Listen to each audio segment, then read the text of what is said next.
Olá, eu sou o pastor Carlos Vitor, seja bem-vindo ao nosso canal Personagens da Bíblia.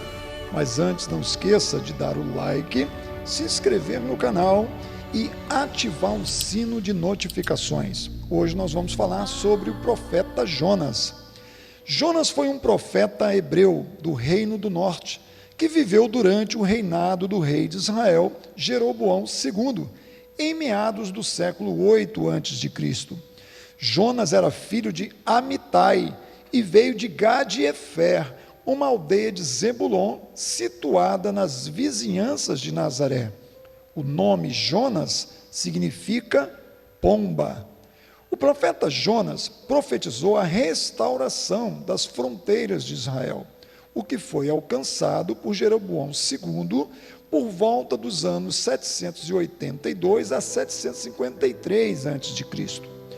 Considerando que Jonas profetizou acerca do reinado de Jeroboão durante a corregência de Jeroboão e seu pai Jeoás, é muito provável que Jonas tenha conhecido o profeta Eliseu, que faleceu por volta de 797 a.C. Existe ainda a possibilidade de o profeta Jonas ter sido um dos filhos dos profetas, instruídos por Eliseu, em 2 Reis, capítulo 6, de 1 a 7. Deus ordenou que o profeta fosse à cidade de Nínive para proclamar contra ela. Desobedecendo a ordem de Deus, o profeta Jonas foi para Jope e embarcou em um navio com destino a Tarsis, a oeste de Israel, que talvez fosse a Córcega ou parte da Espanha, enquanto Nínive, o destino a qual Deus havia lhe enviado, ficava no extremo leste. No meio da navegação, Deus enviou uma grande tempestade que castigou a embarcação em que o profeta Jonas viajava. Após os marinheiros clamarem cada um ao seu Deus e realizarem uma série de procedimentos para tentar salvar o navio, o capitão da embarcação encontrou o profeta Jonas dormindo no porão do barco. O capitão então ordenou que Jonas invocasse o seu Deus, na tentativa de que ele pudesse livrá-los. Os marinheiros resolveram lançar sorte, e a sorte caiu sobre o profeta Jonas, que foi declarado culpado.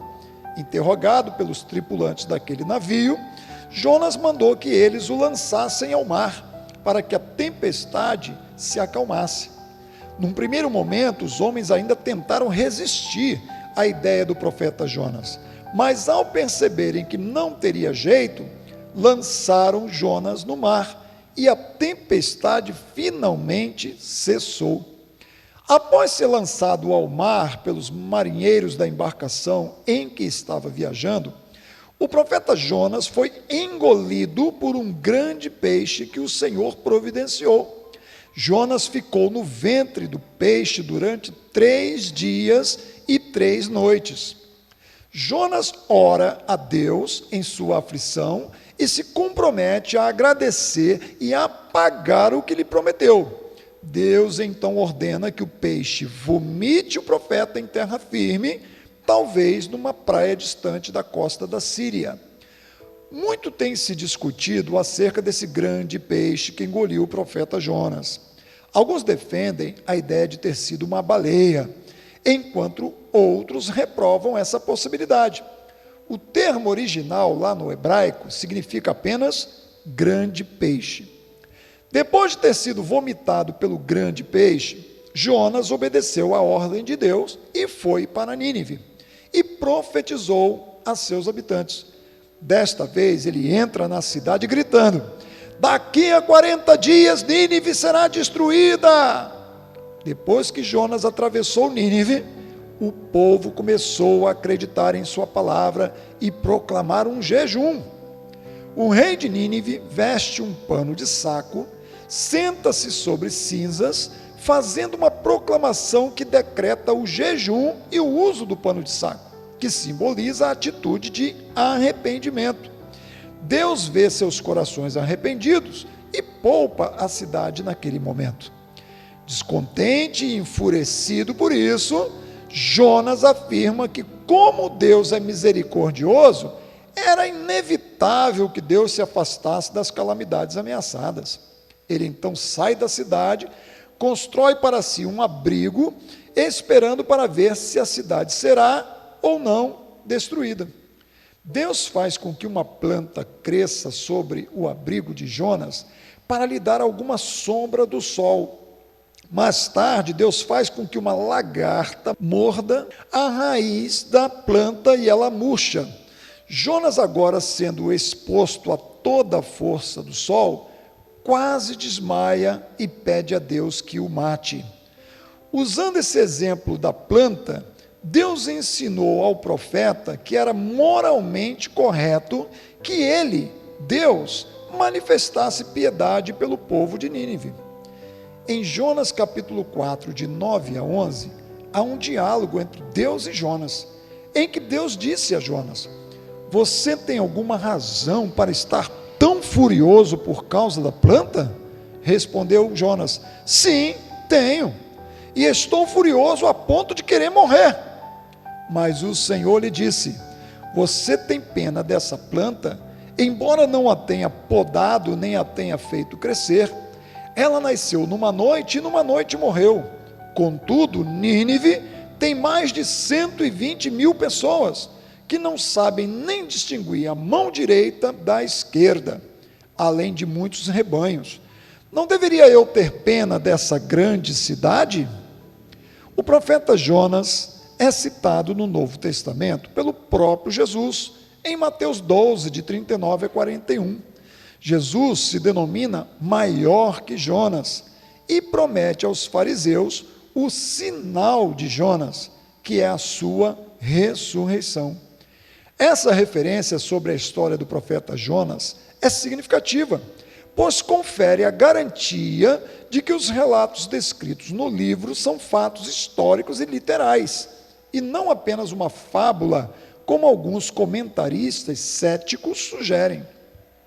No judaísmo, a história de Jonas representa a capacidade de se arrepender e ser perdoado por Deus.